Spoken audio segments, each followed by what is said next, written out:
हरे कृष्णा। सभी को बहुत बहुत स्वागत है।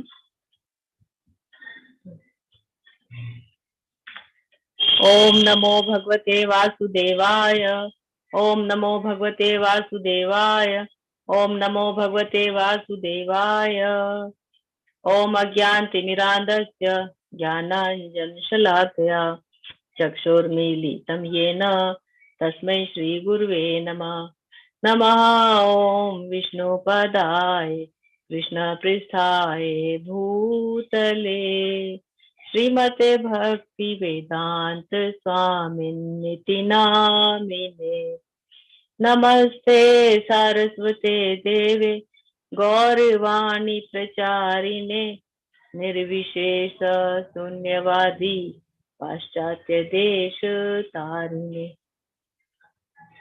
जय हो श्री कृष्णा चैतन्य प्रभु नित्यानंद श्री अद्वैत गदाधर श्रीवासादि गौर भक्त वृंद। हरे कृष्णा कृष्णा कृष्णा हरे हरे, हरे रामा रामा रामा हरे हरे। हे कृष्ण करुणा सिंधु दीन बंधु जगतपते गोपेश गोपिका कांता श्री राधा कांता नमस्तुते। तप्त कांचन गौरांगी श्री राधे वृंदावनेश्वरी वृषभानुसुते देवी प्रणमामि हरि प्रिये। हरे कृष्णा कृष्णा कृष्णा हरे हरे, हरे रामा रामा रामा हरे हरे। हरे कृष्णा कृष्णा कृष्ण हरे हरे, हरे राम रामा राम हरे हरे। हरे कृष्णा कृष्णा कृष्ण हरे हरे, हरे राम रामा राम हरे हरे। हरे कृष्णा कृष्णा कृष्ण हरे हरे। जय राधा गोविंद राधे। जय राधा गोविंद राधे। जय कृष्णा बलिराम जय हो वृंदावन धाम। कृष्णा बलिराम जय हो वृंदावन धाम। जय गौरानिताई जय गौरानिताई जय गौरानिताई। जय श्रील प्रभुपाद जय जय प्रभुपाद। श्री प्रभुपाद की जय। अनंत कोटि वैष्णव वृंद की। हरे कृष्णा। आप सभी का बहुत बहुत स्वागत है। अध्याय हमारा 13 है। क्षेत्रज्ञ विभाग योग, प्रकृति पुरुष तथा और हमारी चेतना। इन सब विषयों को हम इस अध्याय में जानेंगे कि ये क्या चीज है। देखो शब्द जो हमें बड़े टेक्निकल लग रहे हैं, प्रकृति पुरुष चेतना, और आगे भी आप देखेंगे वो भी आपको बहुत अजीब से लगेंगे, है ना। तो हमने जैसे देखा था भगवत गीता को 3 भागों में बांटा गया है कि पहले के जो 6 अध्याय हैं वो कर्म योग के हैं, बीच के भक्ति योग में है, और आज जो हमारा अध्याय शुरू होने जा रहा है 13 से 18 अध्याय तक ये ज्ञान योग से है ना। तो इसमें हमारे मन में एक प्रश्न उठता है कि जब भक्ति योग बता दिया भगवान ने, हमने भक्ति योग को अच्छे से समझ लिया है, तो अब ज्ञान की क्या आवश्यकता होती है। तो ज्ञान जो है ये बात, इसका वर्णन बाद में क्यों किया गया है। तो इसमें हम समझ सकते हैं कि अध्याय जो 12 था, कल जो हमने देखा था उसका 7वां श्लोक था। उसमें भगवान ने कहा था कि मैं जो भक्त जो है अपने चित्त को मुझ में स्थिर कर लेते हैं और मेरा ध्यान करते हैं, तो मैं उनको जन्म और मृत्यु के सागर से उबार लेता हूँ, ऐसा उन्होंने वचन दिया था। तो अब जो है 13 से जो 18 तक के अध्याय है उसमें भगवान श्री कृष्ण भौतिक बंधनों से मुक्ति के लिए हमें ज्ञान प्रदान करने वाले हैं और इस वचन को वो पूरा करेंगे, है ना। तो इस तरह से जो ये ज्ञान है, ज्ञान योग भी जो है ये भक्ति का ही हिस्सा बन जाएगा। तो भक्ति के बिना जो है कर्म और हमारा जो ज्ञान ये दोनों व्यर्थ होते हैं, इसलिए हमें भक्ति योग को भगवान ने मध्य में रखा है। तो लेकिन अब हम चैप्टर के पहले श्लोक की तरफ जाने से पहले हम ये देख लेते हैं कि कल हमने जो है क्या पढ़ा था, उसको थोड़ा सा हम देख लेंगे। तो कल जो हमने देखा था अध्याय 12 में भक्ति योग था और उसमें बताया था अर्जुन को संदेह था, दो उसके मन में प्रश्न थे कि मैं साकार या निराकार इन दोनों में से कौन श्रेष्ठ है और किसकी तरफ जाऊं, है ना। तो किस तरफ इंसान को जाना चाहिए, ये अर्जुन का संशय था। फिर पूछा था कि इन दोनों में क्या श्रेष्ठ है ना, निर्विशेषवादी श्रेष्ठ है, मायावादी या फिर भक्त लोग श्रेष्ठ होते हैं, है ना। तो भगवान ने भक्ति की महिमा को श्रेष्ठ बताया था। फिर भगवान ने बताए थे जो भक्ति के ना बहुत विभिन्न स्तर हैं, है ना। तो उन्होंने बहुत तरीके से बताए थे, कितने सारे ऑप्शन दिए थे ना, कि आप अगर भक्ति नहीं कर सकते हो तो अपने कर्म फलों का ध्यान करो, है ना, कर्म फलों का त्याग करो, और कर्म फलों का त्याग नहीं करते हो तो ध्यान लगाओ मुझ में, विधि विधानों का पालन करो, और भी बहुत सारी बातें उन्होंने बताई थी कि इतने सारे स्तर हैं, आप इनमें से किसी का भी उपयोग करके भगवत धाम प्राप्त कर सकते हैं। फिर बताया था कि भगवान के गुण जो उन्हें कृष्ण का प्रिय बनाते हैं। तो भक्तों के जो गुण होते हैं ना, जो भक्तों में कौन कौन से गुण होने चाहिए जिससे हम भगवान के प्रिय बन जाए, तो इसमें भी बहुत सारी बातें, बहुत सारे 13 से 20 श्लोक में बताया गया था कि जो सुख दुख में, लाभ हानि में, भय चिंता में, और मान अपमान, सर्दी गर्मी, यश अपयश, ये जो जितने भी द्वंद्व है ना, उन सब में जो संभाव से रहता है, एक समान रहता है, उसको कोई फर्क नहीं पड़ता कि सुख मिले या दुख, लाभ मिले या हानि, जो इस तरह से संभाव में रहता है, आत्म संयमी है ना, दुख में शोक नहीं करता, मित्र और शत्रु दोनों को एक जैसे देखता है, यानी शत्रु को भी वो अपनी सब मन की बात बता देता है। तो इस तरह से जो है, इस तरह के जो, और बुरी संगति में जो नहीं रहता, तो ये ऐसे भक्त यानी ऐसे लोग मुझे बहुत प्रिय हैं। भगवान ने ये सब बातें कल हमें बताई थी। और आज जो है श्री कृष्ण से अर्जुन 6 प्रश्न पूछने वाले हैं, क्योंकि इस अध्याय का प्रारंभ जो है अर्जुन के प्रश्नों से ही होने वाला है। तो अर्जुन जब भी प्रश्न पूछते हैं, जिस अध्याय का प्रारंभ अर्जुन के प्रश्नों से होता है, तो उसमें अर्जुन की बहुत सारी शंकाएं होती है और उसका समाधान भगवान श्री कृष्ण करते हैं। तो देखिए, इसमें बताया कि प्रश्न है अर्जुन का पहले ही कि अगर भक्ति ही परिणति है तो ज्ञान को अंतिम 6 अध्यायों में क्यों प्रस्तुत किया गया है ना। तो वही बताया कि अगर भक्ति ही हमारा अंतिम लक्ष्य है तो फिर ज्ञान को पीछे क्यों लाए, है ना, बाद में क्यों लाए। तो वही बताया कि 7वें श्लोक में, 12वें अध्याय के 7वें श्लोक में जो बताया था कि चित्त को स्थिर करके जो मुझ में ध्यान लगाता है वो मृत्यु सागर को मैं उसको उबार लेता हूँ। अब उसको उबारने की बात कही है तो अब उसको ज्ञान देना भी बहुत जरूरी हो जाएगा ना, तो इसलिए ज्ञान प्रदान करके वो अपना ये वचन इसमें पूरा करने वाले हैं। फिर बताया था, फिर इसमें बता रहे हैं कि सही मायने में पूर्ण भगवत गीता भक्ति है। प्रथम 6 अध्याय चर्चा करते हैं कि कैसे कार्य के माध्यम से भक्ति को प्राप्त किया जा सकता है, यानी कर्म योग की बात है इसमें ना, पहले 6 अध्यायों में, कि किस प्रकार के कर्म करके हम भगवान को प्राप्त कर सकते हैं। तो हमने समझा था कि पहले जो तीसरा अध्याय था उसमें हमने देखा था कि कर्म में आसक्ति मत रखिए, कर्म फल में हमें आसक्त नहीं होना है, कर्म करना है, फल भगवान के लिए छोड़ के रखना है। फिर इसी बात को फिर अध्याय 5 में फिर से कर्म संन्यास योग में बताया गया था कि कर्म करिए और वो भगवान को समर्पित करते हुए करिए, यानी भगवान की खुशी के लिए करना है ना।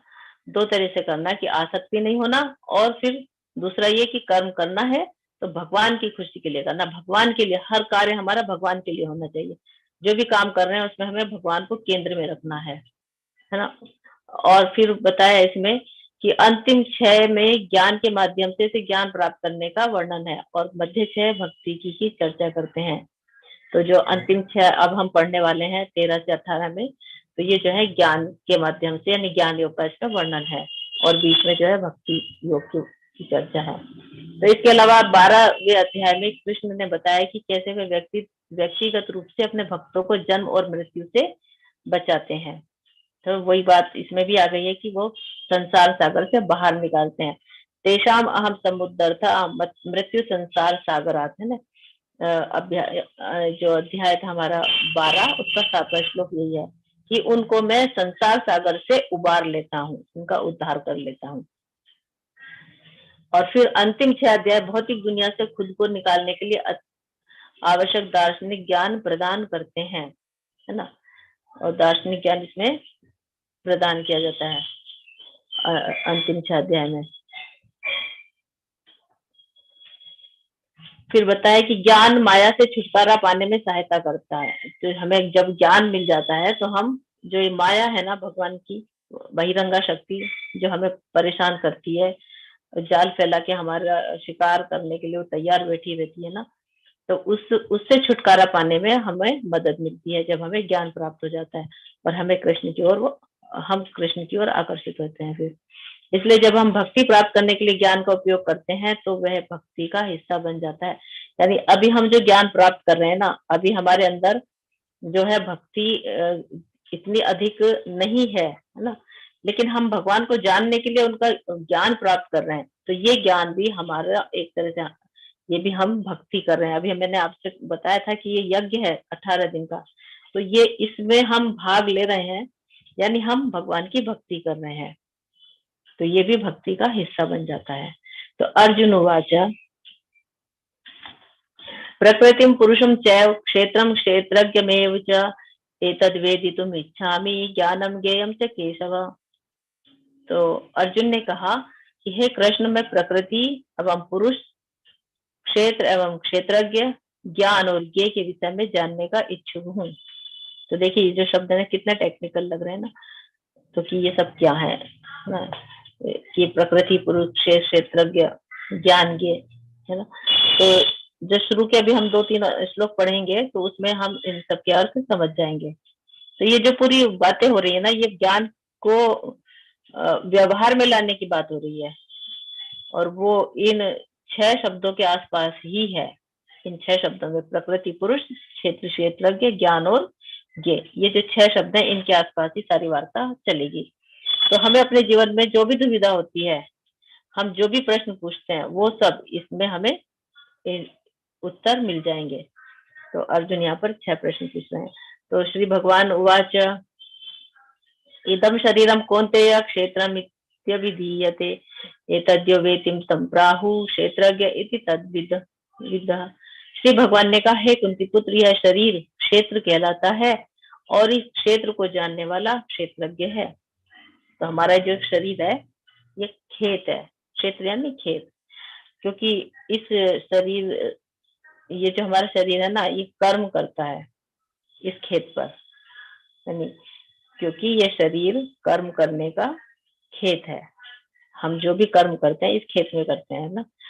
तो क्योंकि जो भी कार्य करेंगे हम इस शरीर के लिए करेंगे और इस शरीर से ही करते हैं, सब कुछ इस शरीर का ही पसारा है इस जगत में ना। तो जीव विज्ञान जो है वो शरीर के स्थूल रूप को देखता है, और जबकि इस शरीर में भौतिक प्रकृति के 24 तत्व हैं, उसको हम आगे भी जानेंगे। तो हम जो है इस शरीर के लिए क्या क्या नहीं करते ना, इसको भौतिक सुख सुविधाएं प्रदान करते हैं, इसके आराम देने के लिए बहुत सारे साधन जुटाते हैं, है ना। और तो और ये जो सारे हमारे रिश्ते हैं ना, वो भी शरीर के साथ ही है। शरीर नहीं तो सब रिश्ते भी खत्म हो जाते हैं, आत्मा चला जाएगा और शरीर यहीं रह जाएगा, तो हमारे रिश्ते भी सब खत्म हो जाते हैं। तो शरीर है तो ये रिश्ते भी रहेंगे। तो इस तरह जो शरीर है ये खेत है और इस पे हमें काम करना है, और इस क्षेत्र को जानने वाला क्षेत्रज्ञ कहलाता है। तो इस शरीर को जानने वाले 2 हैं, उसको हम देखेंगे कि और आगे फिर बताएंगे अगले श्लोक में। तो हम अब इसमें देखेंगे कि अर्जुन के जो सवाल थे 6, उनके उत्तर इसमें मिलने वाले हैं। तो पहला था उनका कि प्रकृति क्या है ना। प्रकृति पुरुष, ये देखिए यहाँ पर प्रकृति पुरुष, क्षेत्र क्षेत्रज्ञ, ज्ञान और ज्ञेय। प्रकृति पुरुष, क्षेत्र, ज्ञान और ज्ञेय है ना। तो प्रकृति क्या है? भौतिक प्रकृति है ये। तो प्रकृति जैसे संसार जो है ये हमारा, ये प्रकृति है, जड़ पदार्थ, ये सब प्रकृति के अंतर्गत आते हैं। तो भौतिक प्रकृति जो है 5 तत्वों से बनी हुई है। तो कल भी इसकी चर्चा हुई थी। स्थूल रूप से पृथ्वी, जल, अग्नि, वायु और आकाश, ये 5 स्थूल तत्व होते हैं, और सूक्ष्म तत्व भी होते हैं, मन, बुद्धि और अहंकार, है ना। तो इससे ये प्रकृति बनी हुई है। फिर है पुरुष। पुरुष क्या है? पुरुष होता है आनंद का भोगता, जो आनंद भोगता है प्रकृति का, जो प्रकृति का आनंद उठाता है। जो भौतिक जगत है ना, इसका जो आनंद लेता है वो है पुरुष, इंजॉयर। तो ये पुरुष मेल की बात नहीं हो रही है, जो आदमी होते हैं इस तरह की बात नहीं है। पुरुष, स्त्री को भी पुरुष ही कहा गया है इसमें, आध्यात्मिक इसमें लैंग्वेज में। तो पुरुष यानी जो भी जीवात्मा है, वो जो मनुष्य है वो इसका आनंद लेता है ना। तो इस तरह से आत्मा जो है, जब भौतिक पदार्थ प्रकृति के संपर्क में आता है तो खुद को उपभोक्ता समझ बैठता है ना। और इस तरह हमारी आत्मा सारी प्रकृति का भोग करना चाहती है, और हम भोक्ता बनना चाहते हैं। लेकिन असली भोक्ता कौन है? वो है भगवान है। उनको ही कहा गया ना, भोक्तारम यज्ञ तपसाम। तो असली भोक्ता भगवान श्री कृष्ण है, वही परम सुप्रीम इंजॉयर है ना, उन्हीं को कहा गया। तो असली भोक्ता श्री कृष्ण है। तो हम क्या सोचते हैं, हम प्रकृति का उपभोग कर रहे हैं तो हम ही भोक्ता हो गए, लेकिन ऐसा नहीं है। अब है क्षेत्र। क्षेत्र क्या है? तन, यानी हमारा ये शरीर। तो जिस से हम काम करते हैं और जिसके लिए हम काम करते हैं, दोनों बात आती है। तो ये हमारा क्षेत्र है। और क्षेत्रज्ञ जो इस शरीर को जाना, क्षेत्र किसको कहा था? शरीर को। तो जो इस शरीर के बारे में जानता है, तो वो कौन है? 2 चीजें हैं जो हमारे शरीर को जानते हैं। वो एक तो है हमारी आत्मा, और दूसरा है जो हमारे हृदय में स्थित है, परमात्मा। तो इसमें अंतर थोड़ा सा देखेंगे। अंतर क्या है? आत्मा क्या है? आत्मा केवल हमारे शरीर के बारे में जानती है ना, कि जैसे मुझे, आपको भूख लगी है, तो ये हमारी आत्मा को सिर्फ हमारे शरीर के बारे में पता है कि हमें भूख लग रही है ना। और परमात्मा जो है सभी जीवधारियों के, सभी जीवात्माओं के बारे में जानते हैं ना। तो जैसे हम अपने ही फोन नंबर जान सकते हैं ना केवल, और जो दूसरा वो होते हैं ना टेलीकॉम कंपनी, उसको सबके नंबर मालूम होते हैं, सबके नंबर उसके पास होते हैं। तो इस तरह से परमात्मा जो है सबके शरीर की गतिविधियों के बारे में, सबके शरीर के बारे में सब कुछ जानते हैं। अब है ज्ञानम, ज्ञान है ना।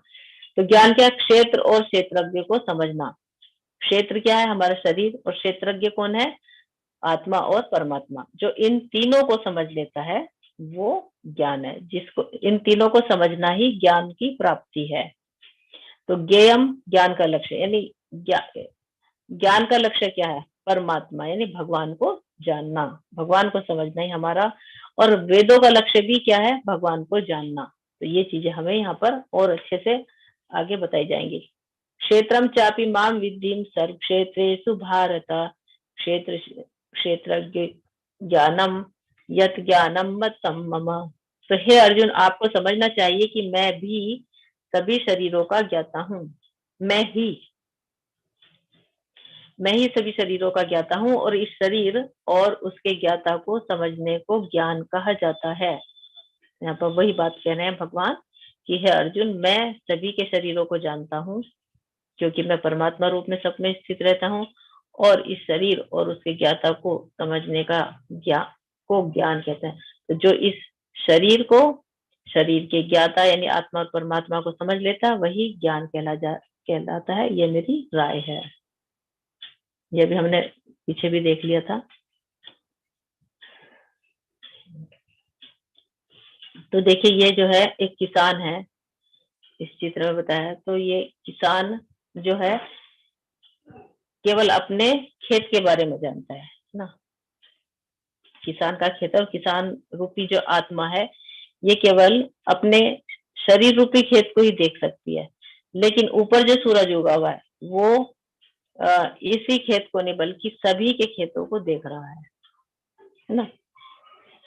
तो किसान रूपी आत्मा जो है अपने शरीर रूपी खेत को ही देख पा रही है, और जो ऊपर सूरज है वो सूरज रूपी जो परमात्मा है वो सभी के खेतों के बारे में जानते हैं।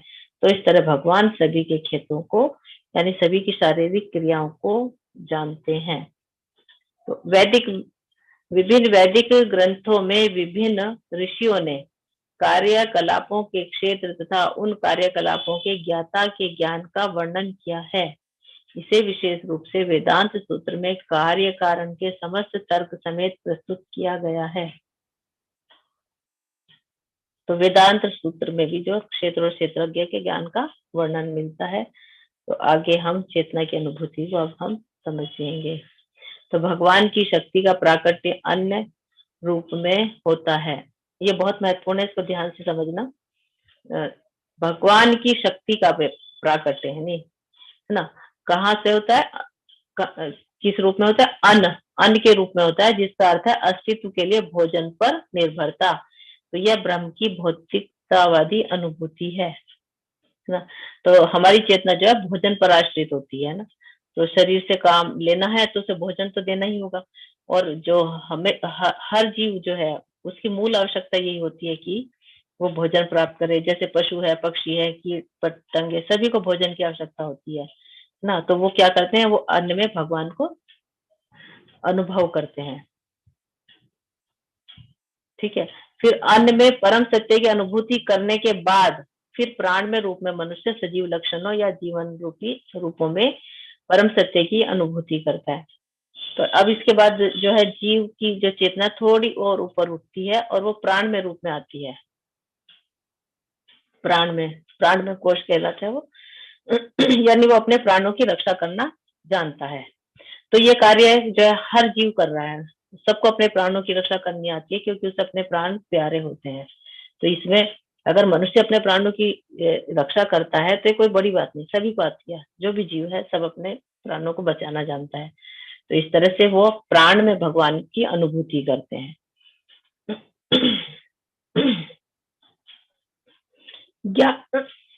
सॉरी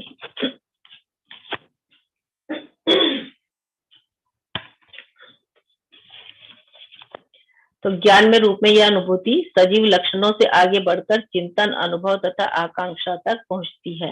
अब ज्ञान में रूप किस तरह से होता है ये, तो इसमें जो है हमें उचित अनुचित का भेदभाव मालूम पड़ जाता है कि क्या हमारे लिए सही है क्या गलत है ना। सोचने समझने की शक्ति आ जाती है। तो ये जो है चेतना के लक्षण मनुष्य और जानवर सब में होते हैं, वो भी अनुभव से सीख लेता है।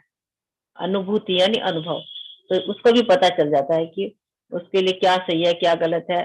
तो उसके स्तर पर वो सब कुछ जानता है कि उसको क्या करना है। जैसे एक बिल्ली है, उसको पता है कि वो किचन में जाके उसे कैसे दूध पीना है। शेर है, उसको पता है कि उसको शिकार कैसे करना है। तो वो अनुभव से सब सीख जाता है। तब ब्रह्म की उच्चतर अनुभूति होती है जिसे विज्ञान में रूप कहते हैं, जिससे जीव के मन तथा जीवन के लक्षणों को जीव से भिन्न समझा जाता है। अब है विज्ञान में अनुभूति भगवान की कैसे होती है।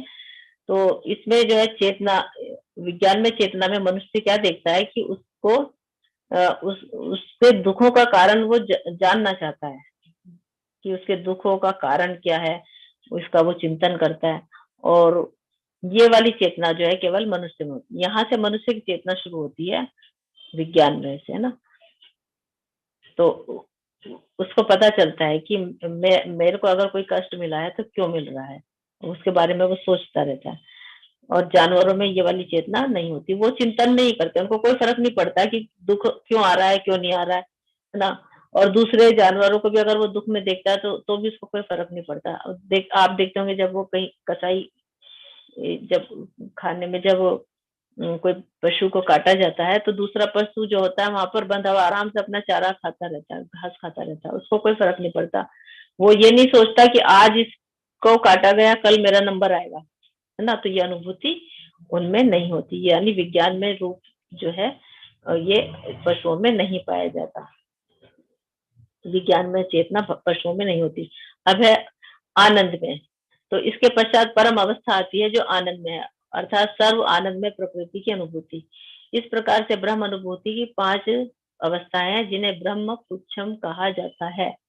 तो ब्रह्म की अनुभूति की 5 अवस्थाएं हैं। तो आनंद में चेतना में क्या होता है कि इसमें जो है इन चारों से ऊपर उठ जाता है जो व्यक्ति, वो आनंद में चेतना में होता है। तो इस अवस्था में जीव जान लेता है कि आनंद वास्तव में क्या है, और मनुष्य जो है आत्मा और परमात्मा के भेद को जान लेता है।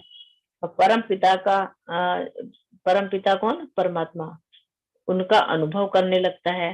तो इसी को ब्रह्म पुच्छम कहा गया है। तो इनमें से जो प्रथम 3 चरण है, अन्नमय, प्राणमय और ज्ञानमय, ये जो 3 अवस्थाएं हैं वे जीवों के कार्यकलापों के क्षेत्र से संबंधित होती हैं।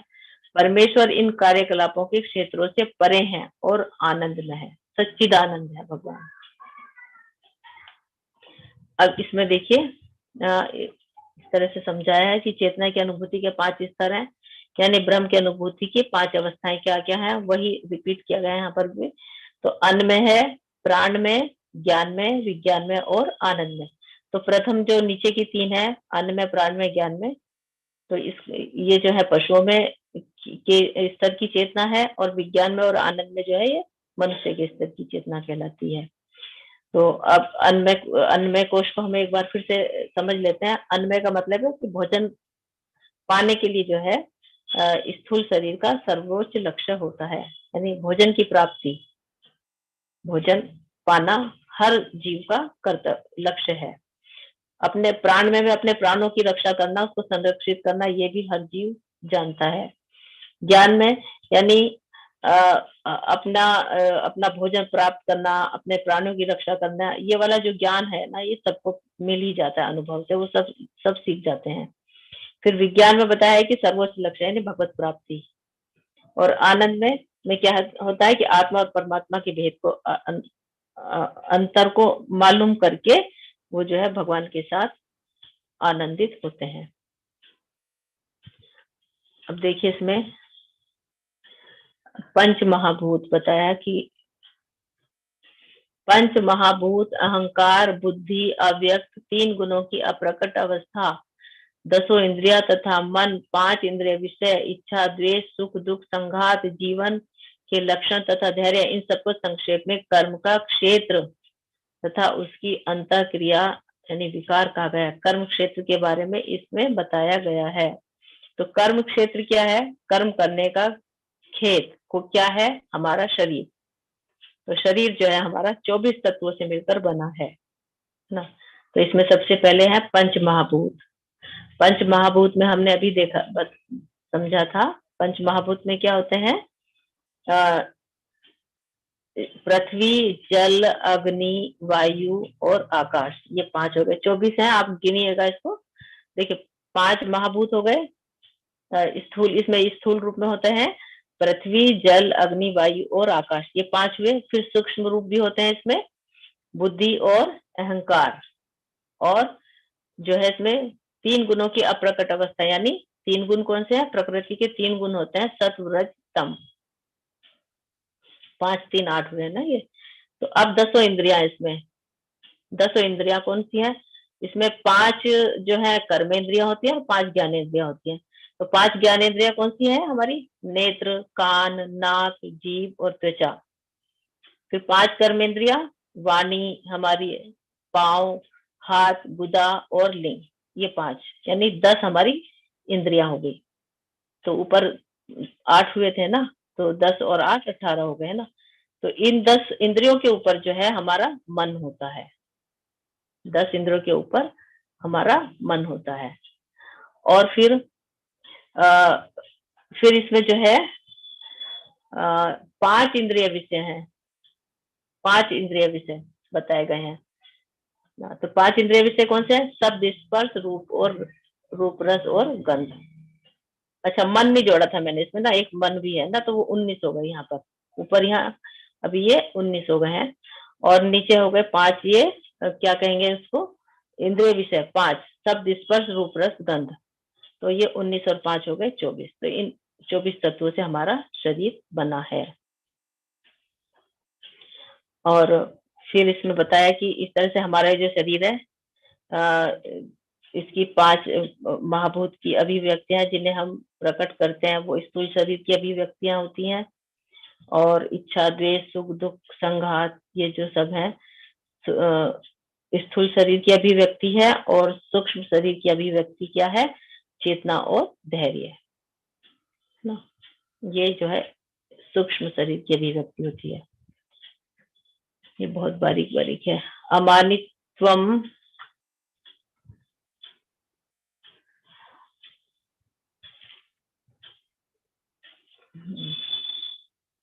अमानित्वम, अदम्भित्वम, अहिंसा, क्षांति, आर्जवम, आचार्योपासनम, शौचम, स्थैर्यम, विनिग्रह, इंद्रियार्थेषु वैराग्य, अनहंकार एव च, जन्म मृत्यु जरा व्याधि दुख दोषानुदर्शनम, आसक्ति, अनभिग्वंग, पुत्रदारगृहादिषु नित्यं च समचित्तम, विष्टनिष्ठोपपत्तिषु,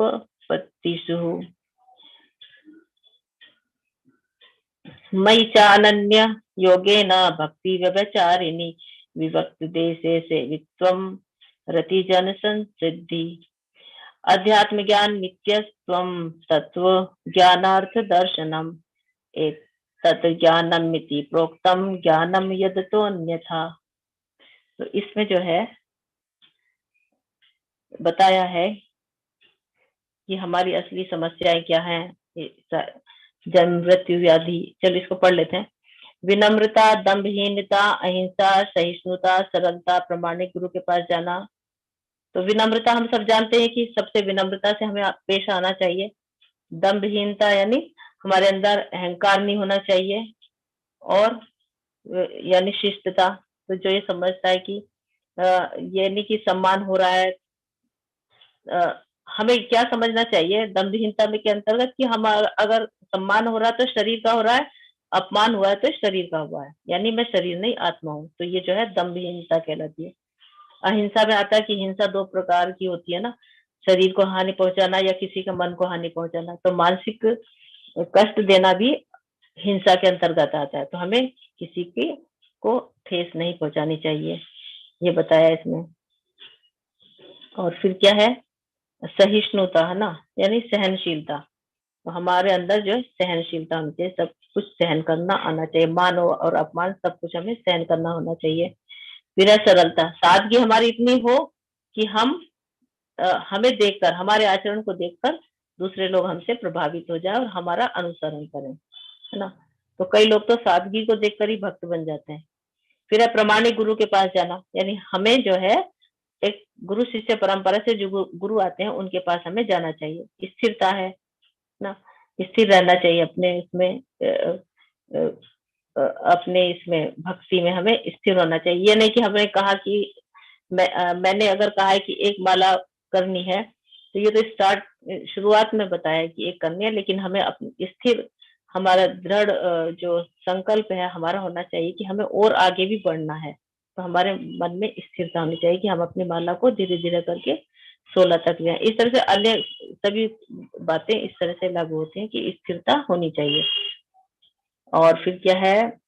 आत्म संयम, यानी हमें जो है अपने ऊपर संयम होना चाहिए। तो ऐसा नहीं कि भक्ति प्रतिकूल है तो उसे छोड़ दें, है ना। जैसे कि हमें क्या छोड़ना चाहिए? जो हमें प्रिय है, प्रिय वस्तु का त्याग और प्रिय कर्मों का त्याग हमें करना चाहिए। ये नहीं कि जो हमें पसंद नहीं उसको छोड़ दिया। कई लोग कहते हैं ना कि हमने खाने की चीजें छोड़ते हैं ना, कि हमने बैंगन छोड़ दिया, करेला छोड़ दिया। अरे वो आपको पहले ही पसंद नहीं इसलिए आपने छोड़ दिया, तो उसको त्याग नहीं कहेंगे ना, वो संयम नहीं है, आत्म संयम नहीं कहलाएगा वो। फिर इंद्रिय तृप्ति के विषयों का परित्याग करना, है ना। तो इस तरह से ये जो है इसमें बताए गए हैं। और अहंकार का अभाव, और जन्म मृत्यु जरा व्याधि। जन्म तो आप जानती हैं, और मृत्यु भी, और वृद्धावस्था और रोगों से हमें मुक्ति मिल जाए, ऐसा हमें कर्म करना है। वैराग्य, संतान, स्त्री, घर तथा अन्य वस्तुओं की ममता से मुक्ति, अच्छी तथा बुरी घटनाओं के प्रति संभाव, मेरे प्रति निरंतर अनन्य भक्ति, एकांत स्थान में रहने की इच्छा, जन समूह से विलगाव, आत्म साक्षात्कार की महत्ता को स्वीकारना तथा परम सत्य की दार्शनिक खोज, इन सब को मैं ज्ञान घोषित करता हूँ और इनके अतिरिक्त जो भी है वो सब अज्ञान है। तो क्या घोषित किया गया है यहाँ पर? ज्ञान। ज्ञान के विषय में बता रहे हैं कि ज्ञान किसे कहते हैं ना। तो ये सारी जिसको जानकारी है वो सब ज्ञान है। तो इन 5 श्लोकों में जो है 9वां श्लोक बहुत महत्वपूर्ण है। इसमें जीवन की जो प्रमुख समस्याओं के बारे में बताया गया है। जीवन की प्रमुख समस्या क्या है? जन्म, मृत्यु, जरा, व्याधि। जरा किसे कहते हैं? बुढ़ापा। तो जन्म तो हम ले चुके हैं, है ना, बहुत कष्ट पाया हमने जन्म में, ना, माँ के गर्भ में हम 9 महीने जो है उल्टे लटके रहे। और अब मृत्यु को भी हम जानते हैं कि अटल है और ये भी बड़ी कष्टप्रद होती है। तो मृत्यु भी शाश्वत है ना, और जरूरी होनी है सबकी। अब रहा जरा यानी बुढ़ापा, तो वृद्धावस्था से भी कोई नहीं बच सकता, है ना। मन हमारा भले कितना भी बच्चा बना रहे ना, मन से हम बच्चे बने रहे, लेकिन शरीर तो हमारा वृद्ध होता ही है। और व्याधि यानी बीमारी, बीमारी भी अवश्य आती है। जैसे जैसे उम्र ढलती है बीमारी हमें घेर लेती है। और तो और आजकल तो क्या, जन्म लेते ही बच्चे जो है, बच्चों को बीमारियां लग जाती हैं, है ना। तो निर्धन हो या धनी हो, कोई भी हो, बीमारी सबको घेरती है। तो इस तरह से हमारी जो मुख्य समस्या वो क्या है? जन्म, मृत्यु, जरा, व्याधि। तो ये इन सब का जिसको ज्ञान प्राप्त हो जाता है वही असली ज्ञानी है। उसी को भगवान जो क्या कह रहे हैं, वही मैं, उसको मैं ज्ञान घोषित करता हूँ, जो इन सब के बारे में जानता है या जानना चाहता है। तो अब इसमें ये फिर से बताया गया है। तो नम्रता, है ना, सम्मानित होने की संतुष्टि के लिए उत्सुक ना होना, है ना। ऐसा नहीं कि हमें सम्मान प्राप्ति के उसमें लगे रहें कि हमें कोई सम्मान दे। शिष्टता, समझाना कि तुम शरीर नहीं हो, आत्मा हो। इस तरह का सम्मान और अनादर एक ही है ना, कि अगर आपको सम्मान मिल रहा है तो शरीर को, अपमान हो रहा है तो शरीर का, तो हम, ये शिष्टता कहलाती है। तो हमें समझना है कि हम शरीर नहीं, आत्मा है। जो भी हो रहा है वो शरीर के साथ हो रहा है। अहिंसा, तो जब तक लोगों को आध्यात्मिक ज्ञान नहीं पहुंचता तब तक वह हिंसा का अभ्यास करते हैं, है ना। सहनशीलता, दूसरों से अपमान सहने का अभ्यास करें। सरलता, इतना सीधा कि आप दुश्मन के सामने भी सच का खुलासा कर दें। एक आध्यात्मिक गुरु को स्वीकार करना, यह बहुत जरूरी है। गुरु शिष्य परंपरा से जो गुरु आते हैं उनका हमें स्वीकार करना चाहिए। स्वच्छता, स्नान से हम बाहरी स्वच्छता कर लेते हैं, है ना, शरीर को नहला धुला के साफ कर लेते हैं। और आंतरिक स्वच्छता कहाँ से आएगी? जप द्वारा, है ना, जब हम महामंत्र का जप करेंगे। स्थिरता, तो आध्यात्मिक जीवन में प्रगति करने का दृढ़ संकल्प। आत्म संयम, आध्यात्मिक उन्नति के प्रतिकूल कुछ भी अस्वीकार करें। जो भी हमारी आध्यात्मिक प्रगति में बाधक बनता है, रोड़े डालता है ना, उसको हमें त्याग देना चाहिए, अस्वीकार कर देना चाहिए, और इंद्रियों को नियंत्रित करना है। तो इंद्रिय वस्तुओं का त्याग, अनावश्यक मांगों को पूरा करने के लिए नहीं, केवल भक्ति सेवा के लिए। तो ये हमारी इंद्रिय जो है ना, बहुत सारी वस्तुओं की मांग करती रहती है, उनकी डिमांड कभी खत्म नहीं होती। एक जरूरत पूरी हुई कि दूसरी तैयार हो जाती है। तो हमें इसकी किसी भी मांग को पूरा नहीं करना चाहिए। कौन सी मांग पूरी करनी है? केवल भक्ति की। अगर वो भक्ति सेवा की के बारे में हमसे हमारी इंद्रिया कह रही है कुछ करने का, तो वो हमें पूरी करनी चाहिए। झूठे अहंकार की अनुपस्थिति, है ना। तो स्वीकार करें कि मैं यह शरीर या मन हूँ, स्वीकार करें कि मैं कृष्ण का सेवक हूँ, है ना। तो झूठे अहंकार से हमें ऊपर उठना है, मिथ्या अहंकार, है ना। बुराई की धारणा, उचित स्रोत से इनके बारे में नियमित रूप से सुने। भौतिक जीवन से घृणा करें, कृष्ण के लिए सब कुछ बलिदान करने के लिए तैयार रहें। अनासक्ति, तो कृष्ण के लिए सब कुछ बलिदान करने के लिए तैयार रहें, ये अनासक्ति है ना। आसक्ति किससे करनी है? हमें कृष्ण से। और अनासक्ति भौतिक पदार्थ से, इस भौतिक जगत से हमें अनासक्त होना, भगवान में आसक्त होना है। तो पत्नी, बच्चे, परिवार आदि के साथ कोई उलझाओ, तो यदि आप इसे कृष्ण चेतना तरीके से कर सकते हैं तो इसका अभ्यास करना चाहिए। लेकिन त्याग करें अगर कृष्ण चेतना के प्रतिकूल हो। जो कृष्ण चेतना के प्रतिकूल हमें है, उसका हमें सर्वथा त्याग कर देना चाहिए। फिर निष्काम भक्ति सेवा, तो भक्ति की 9 प्रक्रियाओं में से स्वयं को संलग्न करना। तो भक्ति की 9 विधाएं है ना, श्रवणम, कीर्तनम, अर्चनम, वंदनम, पाद सेवनम, दास्य, सख्य और आत्मसमर्पण। इस तरह से भक्ति के 9 सोपान बताए गए हैं। उनमें हम अपने आप को लगाना चाहिए। एकांत जगह में रहने की इच्छा, तो भौतिकवादी लोगों के साथ घुलने मिलने की इच्छा नहीं, भक्तों की संगति में रहते हैं। तो जो जो भक्त होते हैं ना, वो बाहरी दुनिया में घुलते मिलते नहीं है, वो अकेले रहते हैं। और संगति करते हैं तो वो किसकी करते हैं? भक्तों की करते हैं। तो अब मैं तुम्हें ज्ञेय के विषय में बताऊंगा, जिसे जानकर तुम नित्य ब्रह्म का आस्वादन कर सकोगे। या ब्रह्म या आत्मा, यह ब्रह्म या आत्मा जो अनादि है और मेरे अधीन है, इस भौतिक जगत के कार्य कारण से परे स्थित है। तो आत्मा जो है ना, हम जीव आत्मा जो है भगवान की क्या है? पराशक्ति है, और हम भगवान के नित्य दास हैं। तो भगवान की सेवा अगर हम नहीं करेंगे तो हमें किसकी करनी होगी? माया की सेवा करनी होगी, क्योंकि हमारा स्वभाव ही है, हम भगवान के नित्य दास है ना, हमारा स्वभाव ही है कि हम भगवान की सेवा करें। तो हम अपने आप को क्या भौतिक वस्तु मान लेते हैं, और यानी हम अपने आप को भगवान की अपराशक्ति मान बैठते हैं, जबकि हमें मालूम है कि हम भगवान की पराशक्ति हैं ना। और इसको हम इस तरह से समझेंगे कि जो गुण भगवान में है वही सारे गुण हमारे अंदर है ना। भगवान में पूर्ण है और हमारे अंदर अंश मात्र है, लेकिन है तो वही ना। आग आग होती है और उसकी जो चिंगारी होती है वो भी आग होती है, उसमें कम मात्रा में है, और जलती हुई धधकती हुई आग में बहुत अधिक मात्रा में होती है ना। तो इस तरह से भगवान और हमारे में अंतर है।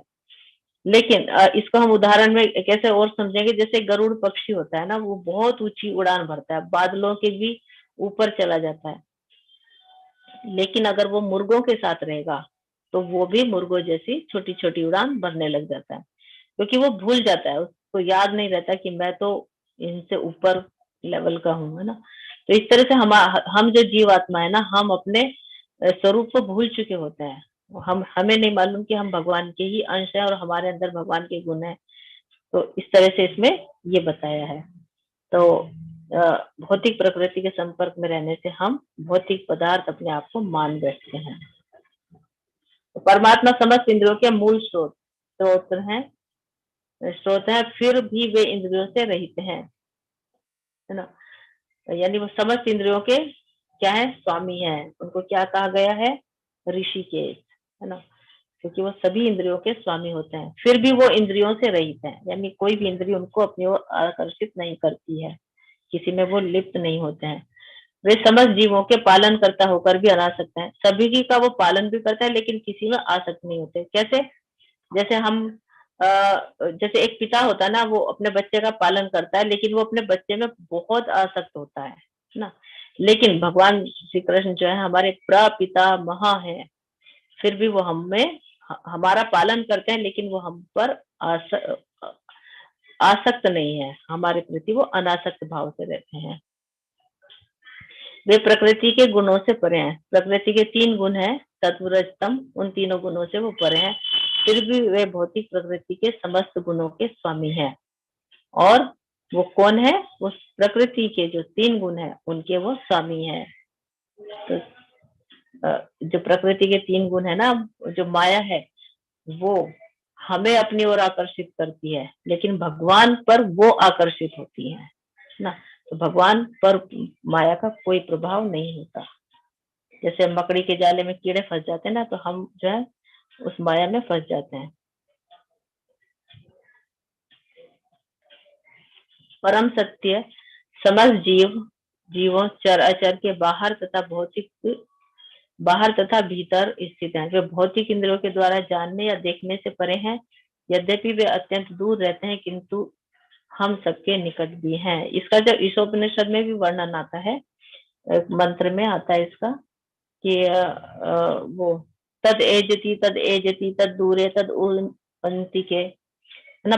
मंत्र नंबर 5 है उसका, कि वो चलते हैं और नहीं भी चलते, वो बहुत दूर है लेकिन बहुत पास भी है। तो ये विरोधाभासी जो बातें होती है भगवान की अचिंत्य शक्ति के लिए की जाती है, उसको प्रकट करते हैं कि वो अपने नेत्रों से भोजन कर लेते हैं, है ना, और कैसे भी उसको आंखों से वो पढ़ लेते हैं, इस तरह से मतलब जो जो अंग का जो कार्य होता है ना, वो उस अंग से कार्य न लेकर किसी भी अंग से कोई सा भी काम ले लेते हैं। तो इस तरह से यहाँ पर भगवान के बारे में बताया कि भगवान हमारे भीतर भी है और बाहर भी है। और इसी तरह से वो है ना, नरसिंह आरती में भी ये आता है, बहिर नरसिंहो हृदय नरसिंहो यतो यामि ततो नरसिंहो, यानी वो बाहर भी है भीतर भी है, जहां देखता हूँ वहां वहां नरसिंह भगवान है। इस तरह से जो भगवान की इसमें महिमा का वर्णन है। तो भगवान जो है सब तरह से रहते हैं।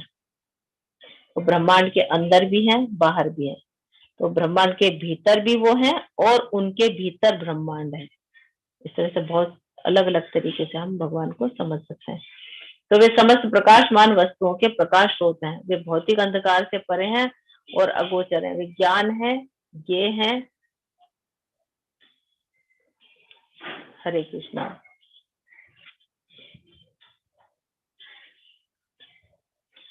वे ज्ञान है, ये है और ज्ञान के लक्ष्य हैं, वे सबके हृदय में स्थित हैं। तो भगवान जो समस्त प्रकाशमान वस्तुएं कौन सी है, चांद सूरज तारे है ना, नक्षत्र जो भी है, इन सब में जो प्रकाश है वो भगवान से ही उत्पन्न है, भगवान से ही वो प्रकाश प्राप्त करते हैं। और जहाँ भगवान है वहां क्या है, ज्ञान है, अज्ञानता वहां हो ही नहीं सकती। तो भगवान के जो प्रकाश के तेज से जो है हर वस्तु प्रकाशित होती है और ये उनका ज्ञान दिव्य है। तो मुक्ति जो चाहते हैं वो भगवान के इस दिव्य ज्ञान, भगवान के द्वारा ये दिव्य ज्ञान उनको प्रदान किया जाता है, जिससे वो जन्म मृत्यु के आवागमन से छूट जाते हैं और हमारा जो लक्ष्य है वो भगवत प्राप्ति है। इस प्रकार मैंने कर्म क्षेत्र, ज्ञान तथा ज्ञेय का संक्षेप में वर्णन किया है, इसे केवल मेरे भक्त ही पूरी तरह समझ सकते हैं और इस तरह मेरे स्वभाव को प्राप्त होते हैं। तो भगवान कह रहे हैं कि मैंने कर्म क्षेत्र यानी शरीर जो हमारा खेत है इसके बारे में पूरी जानकारी दे दी है, ज्ञान और ज्ञेय का भी संक्षेप में वर्णन बता दिया है। अब इसे केवल मेरे भक्त ही समझ सकते हैं और इस तरह मेरे स्वभाव को वो प्राप्त हो सकते हैं, यानी हम भगवान के स्वभाव जैसे भी बन सकते हैं, क्योंकि उन्होंने बता दिया ना कि हमारे अंदर भी भगवान के ही गुण हैं। तो जो भक्त होते हैं वो इस चीज को समझते हैं और भगवान के स्वभाव को प्राप्त करने के लिए वो इच्छुक रहते हैं। तो प्रकृति तथा जीवों को अनादि समझना चाहिए, उनके विकार तथा गुण प्रकृति जन्य है। जो हमारी भौतिक प्रकृति है, भौतिक जगत है, और जो जीव, जीव यानी हम जीवात्मा, इसको अनादि समझना चाहिए, ये शाश्वत है, नित्य है ना। और ना तो उनके विकार और गुण जो है वो प्रकृति जन्य है। तो इस तरह से जो जीवात्मा में जो है ना हमारी नए नए शरीर धारण करके आती जाती है, तो जीव की इच्छा के अनुसार उसे शरीर मिलता है और 84 लाख योनियों में भटकती रहती है। और फिर क्या, प्रकृति और जीव दोनों शाश्वत है ना, उनमें विकार नहीं होता है। विकार से मतलब क्या है, ईर्षा द्वेष सुख दुख है ना, और तथा 3 गुण प्रकृति से ही उत्पन्न होते हैं ना। उनके विकार और गुण जो है ये किससे उत्पन्न है, प्रकृति से उत्पन्न होते हैं। 3 गुण सत्व रज और तम। कार्य कारण कृतित्व हेतु प्रकृति रुच्यते, पुरुष सुख दुखानां भोक्तृत्व हेतु रुच्यते। प्रकृति समस्त भौतिक कारणों तथा कार्यों परिणामों की हेतु कही जाती है और जीव इस संसार में विविध सुख दुख के भोग का कारण कहा जाता है। तो यहाँ पर जो है प्रकृति का वर्णन कर रहे हैं ना। तो जीव जब भौतिक प्रकृति के संपर्क में आता है तो स्वयं को वो कर्ता मान बैठता है और भूल जाता है कि भगवान भी है और प्रकृति के भोग में वो लिप्त हो जाता है। तो इस तरह से वो सुख दुख का अनुभव करता है। और फिर क्या होता है, जिस तरह से हमारी जो चेतना होती है तो हम उसी तरह के कार्यकलाप करते हैं। जैसा हमारे मन में जो विचार आते हैं ना उसी के अनुसार हम काम करते हैं। उन कार्यकलापों से उसी तरह का फिर हमें शरीर मिलता है ना, भौतिक प्रकृति मिलेगी। तो यहाँ पर इस क्षेत्र में जो देखिए जो ये खा रहा है ना, उसे पता नहीं कि वो क्या खा रहा है ना, और उसे ये भी नहीं पता कि सही क्या है गलत क्या है, और कुछ भी वो खा रहा है। तो अगले जन्म में भी ये क्या बन सकता है, जिसको कुछ ज्ञान नहीं है कि इंसानों के लायक खाने जैसा भोजन क्या होता है, उसको अगर ये चीज पता नहीं है तो वो ऐसा ही कोई शरीर धारण करेगा जो स्वादिष्ट भोजन भी खा लेता है और गंदगी भी खा सकता है। तो इस तरह से वो अगला जन्म अपना तैयार इसी जन्म में कर लेता है कि उसको कौन सा शरीर मिलना है। तो हमें जो है ऐसा नहीं करना, हमें पता होना चाहिए कि हमारी 5 प्रकार की चेतना होती है और 5 प्रकार में से 3 जो चेतना है वो पशुओं की चेतना है, और उसके ऊपर जो 2 चेतना थी ना, विज्ञान में और आनंद में, हमें वहां तक पहुंचना चाहिए। तो पुरुषः प्रकृतिस्थो हि भुंक्ते प्रकृति जान गुणान कारणम गुण संगोस्य सद्य नियोजित निज जन्मसु सद सद योनि जन्मसु, सद सद योनि जन्मसु, है ना। तो इस प्रकार जीव प्रकृति के 3 गुणों का भोग करता है, वह प्रकृति में ही जीवन बिताता है, यह उस प्रकृति के साथ उसकी संगति के कारण है। इस तरह से उसे उत्तम तथा अधम योनियां मिलती हैं। तो यहाँ पर यही बताया है कि 3 गुणों का वो भोग करता है, सत्वरज और तम ना, हम सब उसी में रहते हैं। तो हम जैसा जीवन जीना चाहते हैं, जैसा हम भोग करना चाहते हैं, वैसा ही हमें अगला शरीर मिलता है। ये शरीर जो है हमें किससे मिलता है? प्रकृति के 3 गुणों के कारण। हम अपने आप को इस जन्म में, अभी हमने मानव शरीर में हम हैं, और हम अपने चेतना को किस में स्थिर कर पाते हैं ना, यानी हम सत्व गुणों में है, रजोगुण में है कि तमोगुण में है। तो जिस भी गुण में रहेंगे तो उसी के आधार पे हमें उच्च लोक भी मिल सकते हैं और नीचे के लोग भी मिल सकते हैं, अधम योनियां भी मिल सकती हैं और उत्तम योनियां भी मिल सकती हैं। तो हम अपने इन कर्मों से ही हम अपना अगला जन्म सुनिश्चित करते हैं। तो भी इस शरीर में एक दिव्य भोक्ता है जो ईश्वर है, परम स्वामी है और साक्षी तथा अनुमति देने वाले के रूप में विद्यमान है, जो परमात्मा कहलाता है। तो हमारे शरीर में जो है परमात्मा का वास है, हम सब जानते हैं ना, परमात्मा भगवान के प्रतिनिधि हैं। तो हमें लगता है कि हम भगवान से दूर है ना, तो भगवान हमें देख नहीं रहे हैं तो हम कुछ भी कार्य कर सकते हैं ना। तो हम कोई बच्चे नहीं कि बच्चा जैसे माता पिता से छिप के कोई गलत काम करता है ना। तो वो हम जो है ना, या बच्चा जो है अपने माता पिता से छिपकर काम कर रहा है तो उनकी नजरों से तो बच सकता है, लेकिन भगवान की नजरों से कोई नहीं बच सकता। क्यों नहीं बच सकता? क्योंकि परमात्मा जो है हमारे हृदय में विद्यमान है, वो हमारे सारे कर्मों के साक्षी हैं, वो हमारे कर्मों को देखते हैं ना, हम पर वो दृष्टि रखे हुए हैं ना।